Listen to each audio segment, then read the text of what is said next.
So I finally took it apart, and the sound I was hearing, that clicking, is it's this thing right here. Hold on.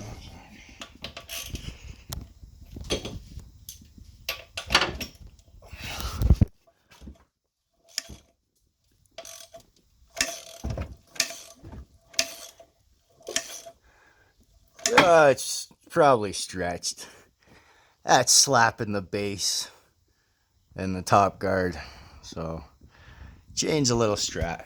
I think the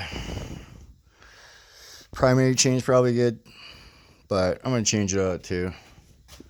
And I did not go with cloys, even though I kind of have half a kit. I went to A+.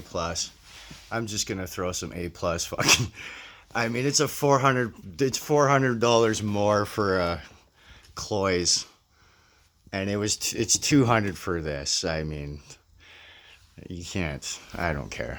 These things are garbage. Anyway, I mean, they're good. They're okay. I respect it, but I mean, the parts, the suspension, every year. But yeah, she's slapping up there. I thought it was down there. It must have been echoing. I don't know. Whatever, but she's a little gunking. But I think I still got, like, I don't know, on that tension. I think I got a little bit left if I look at the other one. I don't know. But I'll do it anyway.